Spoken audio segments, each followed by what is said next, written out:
What? Deca did another bad event? So Oryxmania II is not the worst event Deca's done this year.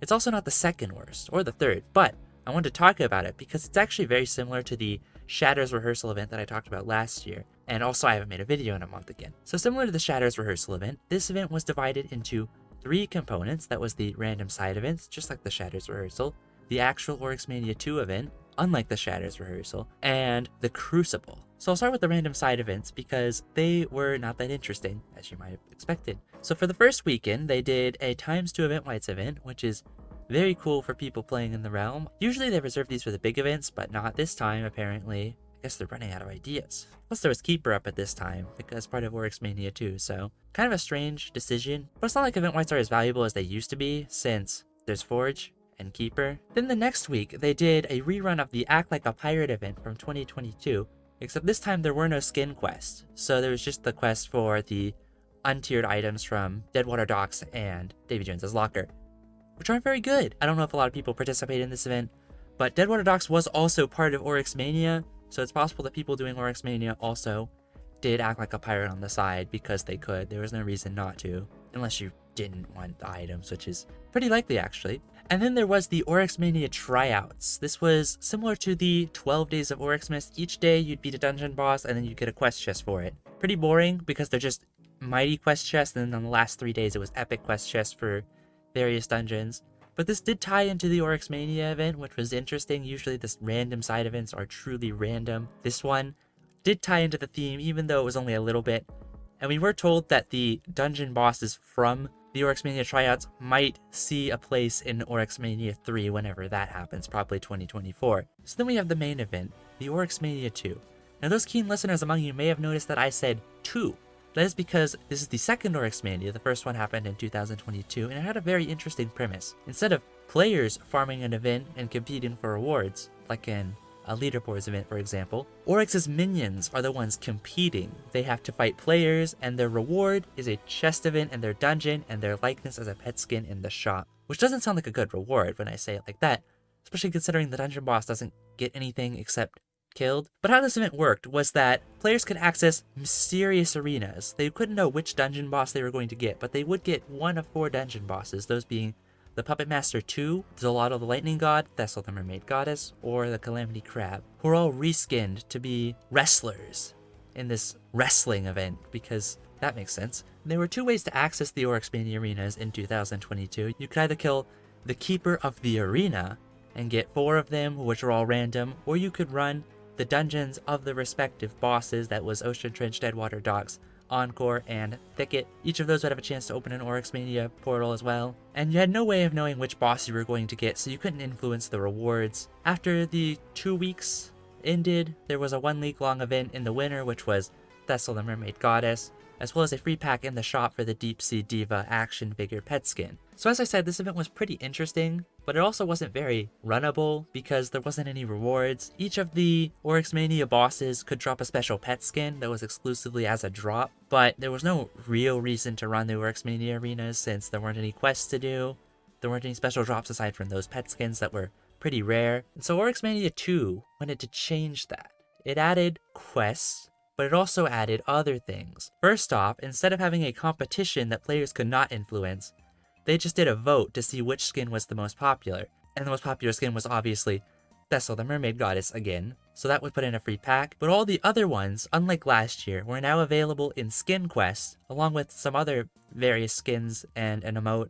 So aside from skin quests, there were a couple other changes to the Oryxmania event, mainly the Oryxmania arenas. First off, there was a 3rd way to access the Oryxmania arenas, and that was through a dungeon key, which was sold in the shop for the entire duration of the event, which was now a 3-week event as opposed to a 2-week event. And second, the dungeons that would drop the arenas now always gave their boss's arena instead of a random one. So if you did an Ocean Trench, you would get a Deep Sea Diva arena afterwards. Then after each arena, there would be a second arena or a treasure room that would drop 1 event token. The second arena would then drop either 2 event tokens, or you could go to a 3rd arena. But this 3rd arena wasn't just any arena. This was an Oryxmania Sanctuary arena, and you got to fight Oryx the Mad God 3 for a chance at 4 event tokens, and Oryx the Mad God 3's loot table, which on day 1 was exactly the same as the regular Oryx 3. You have the same drop rates, the same drops, and the exaltation. After 1 day, of course, the exaltations were removed, the drop rates were massively reduced, but you still could get a guaranteed set of tops, which includes the coveted tier 7 abilities. The Oryxmania Oryx was also a little bit weaker than the regular Oryx. This was sort of the Shatters Rehearsal of Oryx Sanctuaries, except instead of rehearsal drops, you had the same ones at a lower rate, and the tops as a guaranteed drop. Which, considering that there's a key for this, and it's so much faster than running Oryx 3 normally, it's actually pretty significant, aside from the lack of a life exaltation, that you could just get tops, a guaranteed set of tops, every time from a key that takes like 5 minutes to run in an efficient group. So all in all, this was an improvement over the Oryxmania I event, just for the skin quest alone, though it would have been nice if there were some item incentives, instead of just skins and cosmetics that not everyone cares about. Maybe instead of having the same drops in the Oryxmania, they could have taken the Shatters Rehearsals route and added reskins of the Oryx 3 set. And they can still have some top drops. That was an interesting enough incentive. Maybe a little powerful, but if they were an uncommon to rare drop, I think it'd be okay. But there was one more element to this whole event that was the first season of the Crucible. The Crucible is a challenge mode. You can opt into it on any character to get new challenges with new rewards. This first Crucible season was pretty simple. It was just no pet, and each week you'd get to do new in-game dungeons to get tokens to exchange for titles and emotes. So not exactly a very good reward, but there were also exclusive ring drops from each of the dungeons. Week 1 had Marble Colossus and the Void, which would give you the Crucible melee ring and the Crucible tank ring. These gave 80 health and 4 dexterity and 80 health and 4 defense. So not very good at all for anyone, especially people running the Crucible, which is supposed to be an in-game challenge. But Week 2 had a Shatters and Cogbolt Steamworks quest for titles and emotes, but also the Crucible Archer Ring and the Crucible Magic Ring. The Crucible Archer Ring gives 80 health and 4 attack, and the Crucible Magic Ring gives 80 health and 4 wisdom. So also not very good. And those were all the Crucible rings, and none of them were any good at all, actually. They're something for collectors, I guess, similar to the rehearsal items, except not interesting and not a crown. But Week 3 of this event had you running Oryx Sanctuary, which was accompanied by a free runes event to cap off this 3-week event and also put that training from Oryxmania to good use. So the free runes event had a token drop, as well as ancient schematic drops in all of the Crucible dungeons, which still had their events running for the final week. The Week 1 ones came back for Week 3, but since Oryx 3 didn't have any sort of Crucible ring to incentivize running it like the other dungeons, they had to come up with some other incentive. And what better way to incentivize running an unhealthy amount of dungeons than another leaderboard event in Oryx Sanctuary, exclusively on petless characters. So that was something. I did participate in this one a little bit, so I am an expert on the topic. So the top 1,000 in this Crucible Oryx 3 leaderboard would get 5 backpacks, 5 adventurers belts, and 5 potions of max level, which is not a lot for a leaderboard event. Usually the bottom reward would be a title, which arguably is even less actually, but the Void one from June gave a character slot. The top 500 of this event are the ones who got the pet skin this time around, so they made it a lot easier to get the pet skin for this event versus previous events where it was only the top 100. But that meant that they had to make a better reward for the top 100, a bigger reward for the top 100, a more significant reward for the top 100. And this is the final tie-in to the Shatters Rehearsal event, because the reward for the top 100 Oryx 3 petless Crucible runners during Week 3 of the Oryxmania II Crucible event was the Golden Forgotten Crown, a brand new crown variant exclusively for people who ran Oryx 3s during Week 3 of Crucible and ran a lot of them and got the top 100. So this was pretty competitive compared to previous leaderboard events, as you might have been able to guess. In order for people to get the top 100 in the Crucible leaderboard Oryx 3 event, they ran 119 Oryx 3s in 1 week. And these weren't the Oryxmania Oryx 3s. Those didn't count. These were actual Oryx 3s, the ones that you have to clear an entire realm for to run. So people were doing on average about, on a good day, they were doing around 30, and that was running all day. So you can imagine how many runs people did in the 6-day span that this leaderboard event was running, because it did actually end a day before the whole event ended, which is unusual for leaderboard events, but it was probably here because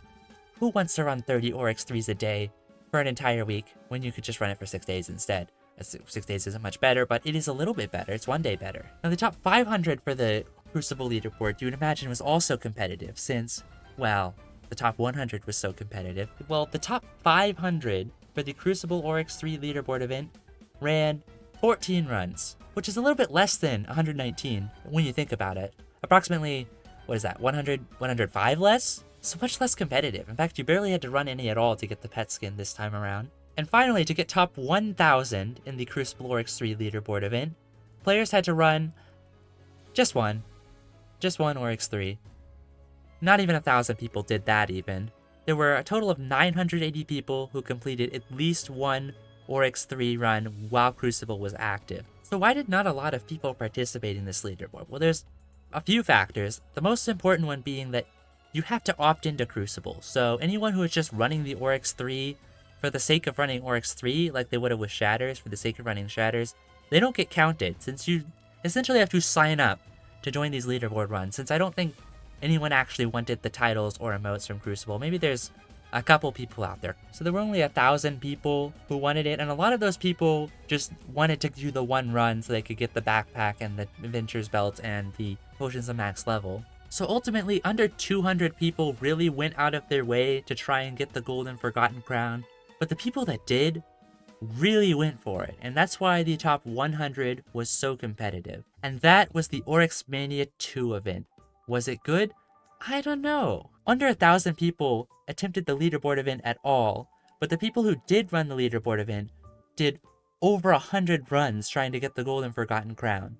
So in terms of runs alone, or number of runs that people did in total, it was probably pretty successful. But in terms of people who participated, there were fewer than even the Cogbold Steamworks event from the start of the year. As for the Oryxmania event itself, it was a fine event, although I do miss the competitive, unique aspect of the Oryxmania I event, and now that all the pet skins have been given out, there really isn't any value to that concept in the future, unless they add new competitors, of course. It still was a serviceable event. It had a reasonable enough grind for a wide variety of skins, including all of the Oryxmania action figure pet skins, even the ones that weren't available last year. But would you want to see an Oryxmania III event? I would, maybe with new participants that could win and have pet skins available for free in the shop, the way Oryxmania I was done, not the way Oryxmania II was done. You could have another vote for the Oryxmania II pet skins, but that still is just going to win every time, so